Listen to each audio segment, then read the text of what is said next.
Hello my YouTube family, Radhe Radhe, जय श्री कृष्ण। आप सभी लोगों का मेरे कान्हा शॉर्ट्स में बहुत बहुत स्वागत है। तो आज मैं श्रीमद् भागवत महापुराण का चौथा अध्याय करने जा रही हूँ, महर्षि व्यास का असंतोष। तो आज मैं यही पाठ करने जा रही हूँ। प्लीज़ आप लोग ज़रूर मेरा वीडियो देखिएगा और पसंद आए तो चैनल को सब्सक्राइब कर दीजिएगा।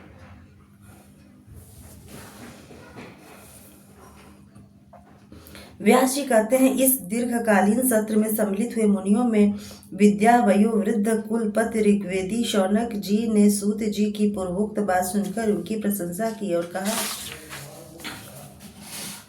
शौनक जी बोले, सूत जी, आप वक्ताओं में श्रेष्ठ तथा बड़े भाग्यशाली हैं। जो कथा भगवान श्री सुखदेव जी ने कही थी, वहीं भगवान की पुण्यमयी कथा कृपा करके आप हमें सुनाइए। वह कथा किस युग में, किस स्थान पर और किस कारण से हुई थी? मुनिवर श्री कृष्ण द्वैपायन ने किसकी प्रेरणा से यह परमहंसों की संहिता का निर्माण किया था?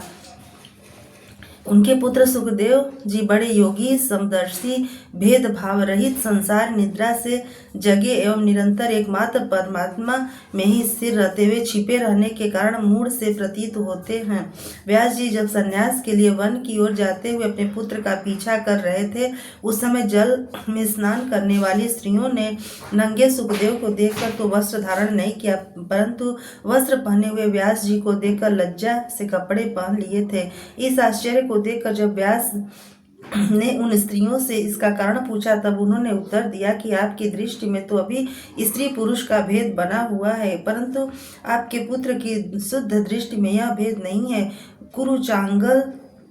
कुरुजांगल देश में पहुंचकर हस्तिनापुर में वे पागल गूंगे तथा जड़ के समान विचरते होंगे। नगरवासियों ने उन्हें कैसे पहचाना? पांडव नंदन राजर्षि परीक्षित का इन मौनी सुखदेव जी के साथ संवाद कैसे हुआ, जिसमें यह भागवत संहिता कही गई? भगवान श्री सुखदेव जी तो गृहस्थों के घरों में तीर्थ स्वरूप बना लेने के लिए उतनी ही देर उनके दरवाजे पर रहते हैं जितनी देर में गाय दुही जाती है। सुत जी, हमने सुना है कि अभिमन्यु नंदन परीक्षित भगवान के बड़े प्रेमी भक्त थे। उनके अत्यंत आश्चर्यमय जन्म और कर्मों का भी वर्णन कीजिए। वे तो पांडव वंश के गौरव बढ़ाने वाले सम्राट थे। वे भला किस कारण से साम्राज्य लक्ष्मी का परित्याग करके गंगा तट पर मृत्यु पर्यंत अनशन का व्रत लेकर बैठे थे? शत्रुगण अपने भले के लिए बहुत सा धन लाकर उनके चरण रखने की चौकी को नमस्कार करते थे। वे वीर युवक थे। उन्होंने इस दुस्त्यज लक्ष्मी को अपने प्राणों के साथ भला क्यों त्याग देने की इच्छा की? जिन लोगों का जीवन भगवान के आश्रित है, वे तो संसार के परम कल्याण, अभ्युदय और समृद्धि के लिए ही जीवन धारण करते हैं। उसमें उनका अपना कोई स्वार्थ नहीं होता। उनका शरीर तो दूसरों के हित के लिए था। उन्होंने विरक्त होकर उसका परित्याग क्यों किया? वेदवाणी को छोड़कर अन्य समस्त शास्त्रों के कारण आप पारदर्शी विद्वान हैं। सूत जी, इसलिए इस समय जो कुछ हमने आपसे पूछा है वह सब कृपा करके हमें कहिए। सूत जी ने कहा, इस वर्तमान चतुर्युगी के तीसरे युग द्वापर में महर्षि पराशर के द्वारा वह सुकन्या सत्यवती के गर्भ से भगवान के कलावतार योगीराज व्यास जी का जन्म हुआ है। एक दिन वे सूर्योदय के समय सरस्वती के पवित्र जल से स्नान आदि करके एकांत पवित्र स्थान पर बैठे हुए थे। महर्षि भूत और भविष्य को जानते थे। उनकी दृष्टि अचूक थी। उन्होंने देखा कि जिसको लोग जान नहीं पाते, ऐसे समय के फेर से प्रत्येक युग में धर्म संकरता और उसके प्रभाव से भौतिक वस्तुओं की भी शक्ति का ह्रास होता रहता है। संसार के लोग श्रद्धाहीन और शक्तिहीन रहित हो जाते हैं। उनकी बुद्धि कर्तव्य का ठीक निर्णय नहीं कर पाती और आयु भी कम हो जाती है। लोगों की इस भाग्यहीनता को देखकर उन मुनीश्वर ने अपनी दिव्य दृष्टि से समस्त वर्णों और आश्रमों का हित कैसे है, इस पर विचार किया। उन्होंने सोचा कि वेदोक्त चतुहोत्र कर्म कर लोगों का हृदय शुद्ध करने वाला है। इस दृष्टि से यज्ञों का विस्तार करने के लिए उन्होंने एक ही वेद के 4 विभाग कर दिए। व्यास जी के द्वारा ऋक, यजु, साम और अथर्व, इन 4 वेदों का उद्धार हुआ। इतिहास और पुराणों को 5वां वेद कहा जाता है। उनमें से ऋग्वेद के पैल-सामगान के विद्वान जैमिनी एवं यजुर्वेद के एकमात्र स्नातक वैशंपायन हुए। अथर्ववेद में प्रवीण हुए दरुनंदन सुमंतु मुनि इतिहास और पुराण के स्नातक मेरे पिता रोमहर्षण थे।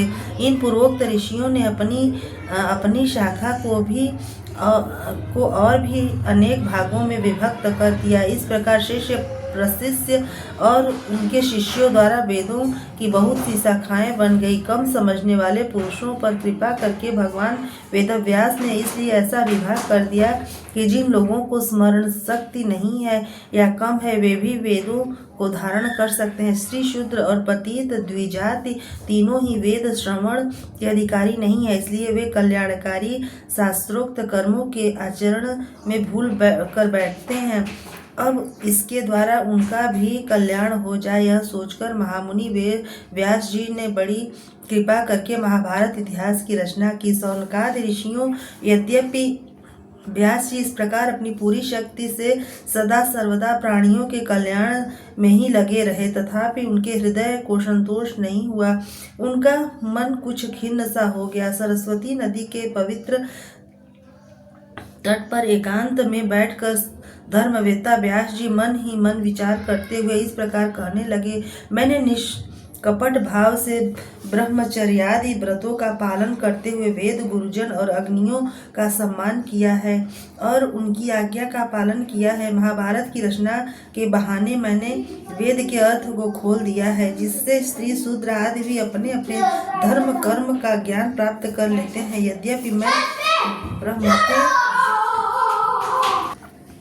से संपन्न एवं समर्थ हुई, तथापि मेरा हृदय कुछ अपूर्ण काम सा जान पड़ता है। अवश्य ही अब तक मैंने भगवान को प्राप्त कराने वाले धर्मों का प्रायः निरूपण नहीं किया है। वे ही धर्म परमहंसों को प्रिय हैं और वे ही भगवान को भी प्रिय हैं।